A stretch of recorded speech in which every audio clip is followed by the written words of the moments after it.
Innal hamdalillah nahmaduhu wa nasta'inuhu wa nastaghfiruh wa na'udzu billahi min shururi anfusina wa sayyiati a'malina. Man yahdihillahu fala mudilla lahu wa man yudlil fala hadiya lahu. Wa asyhadu an la ilaha illallah wahdahu la syarika lah wa asyhadu anna Muhammadan abduhu wa rasuluhu. Amma ba'd. Seorang muslim, demikian pula muslimah, senantiasa mengucapkan sebuah lafaz yang sangat agung sekali. Lafaz inilah yang kita namakan dengan asy-syahadah. Asyhadu an la ilaha illallah wahdahu la syarikalah wa asyhadu anna Muhammadan abduhu wa rasuluh. Asyhadu an la ilaha illallah wahdahu la syarikalah. Aku bersaksi bahwasannya tidak ada sesembahan yang berhak untuk disembah kecuali Allah yang tidak ada sekutu baginya. Wa asyhadu anna Muhammadar Rasulullah. Dan aku bersaksi bahwasannya Muhammad adalah utusan Allah. Sebuah kalimat yang sangat agung sekali dalam hati kaum muslimin. Ini menunjukkan bagaimana kaum muslimin menyaksikan, menetapkan atas dirinya dengan keimanan yang kuat bahwasannya di sana ada zat yang tidak berhak untuk disembah kecuali hanyalah Allah semata. Dan tidak ada satupun sesosok yang diutus oleh Allah yang menjadi penutup para nabi yang wajib untuk diikuti kecuali Rasulullah sallallahu alaihi wasallam. Ikhwani wa akhwati fillah, kita sebagai kaum muslimin, sebagai umatnya Rasulullah sallallahu alaihi wasallam, hendaknya memahami, mentadabburi dua kalimat syahadat ini.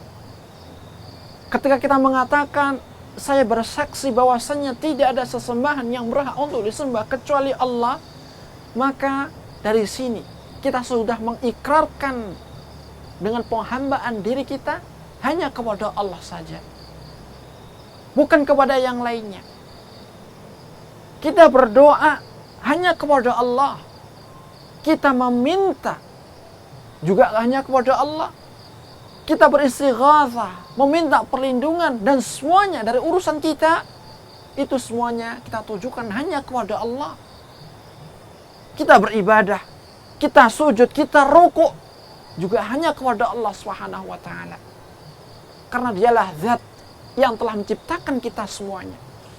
Bahkan apa yang ada di sekitar ini yang bisa kita saksikan bersama, pepohonan, binatang, tumbuh-tumbuhan, dan juga yang lainnya, bumi bahkan langit ini, hanyalah Allah yang menciptakan ini semuanya.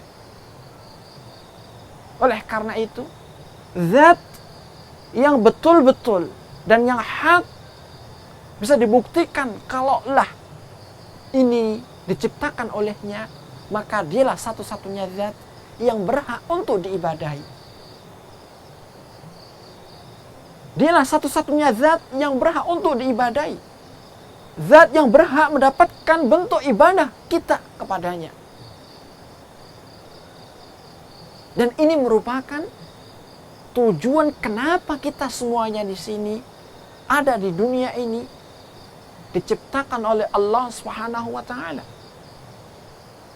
Allah mengatakan terkait dengan tujuan penciptaan kita semuanya, "Wa ma khalaqtul jinna wal insa illa liya'budun."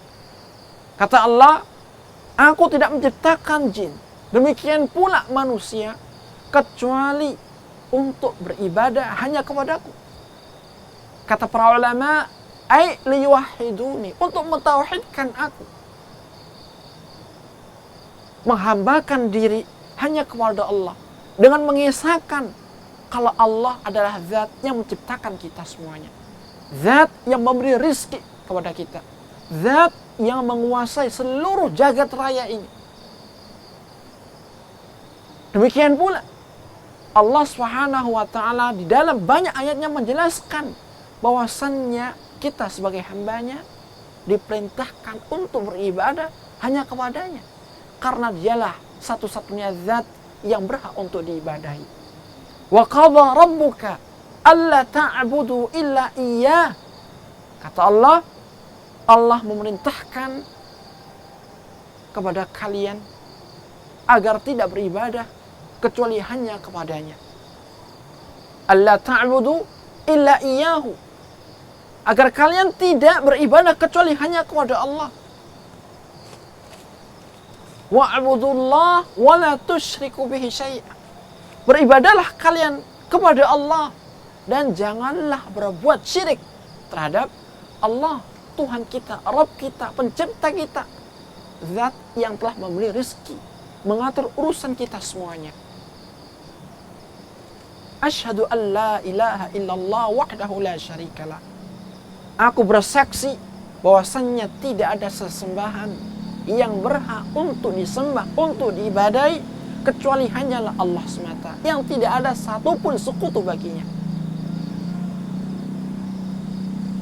Sedangkan wa asyhadu anna Muhammadar Rasulullah, dan aku bersaksi bahwasannya Muhammad adalah utusan Allah, artinya adalah la matbu'a bihaqqin illa Rasulullah. Tidak ada panutan yang berhak untuk diikuti kecuali Rasulullah Muhammad sallallahu alaihi wasallam. Oleh karena itu, marilah kita bercermin. Bagaimana kita beribadah kepada Allah? Apakah sesuai dengan Rasulullah sallallahu alaihi wasallam?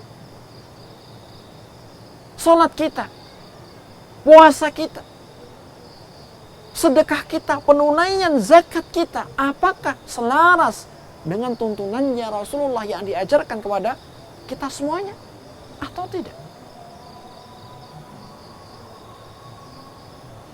Demikian pula dalam urusan yang lainnya, muamalah kita kepada diri kita sendiri, kepada keluarga kita, dan kepada khalayak ramai kaum muslimin secara umum dan makhluk-makhluk yang lainnya.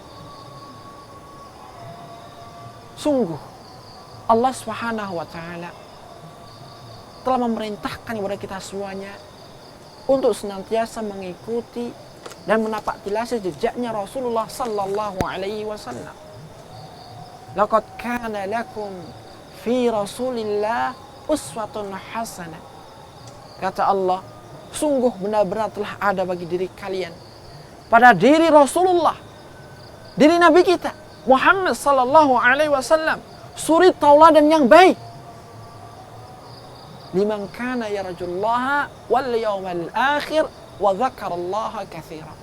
Bagi orang yang mengharapkan pertemuan dengan Tuhannya, demikian pula yang mengingat Allah dengan sebanyak-banyaknya.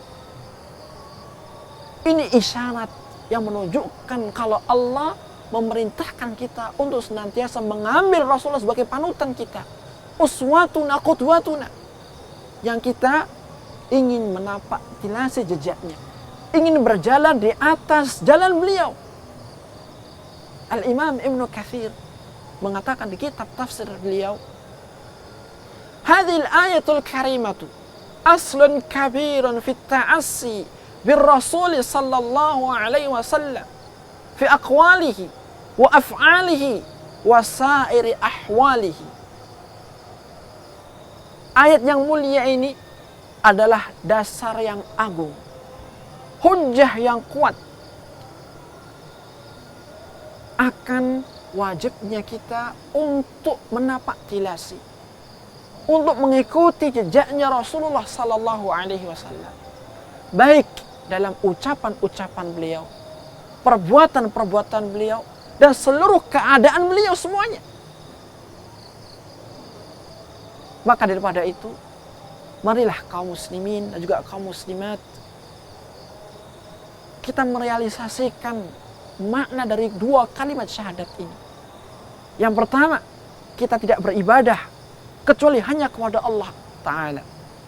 Kita tidak berdoa, tidak meminta, tidak beristighatsah kecuali hanya kepadanya. Demikian pula kita tidak mengikuti dan menjadikan figur-figur tertentu kecuali hanyalah Rasulullah sallallahu alaihi wasallam. Semoga apa yang kita sampaikan bermanfaat bagi kita semuanya. Wassallallahu ala nabiyyina Muhammadin wa alihi wasallam wa akhiru da'wana anil hamdulillahi rabbil alamin.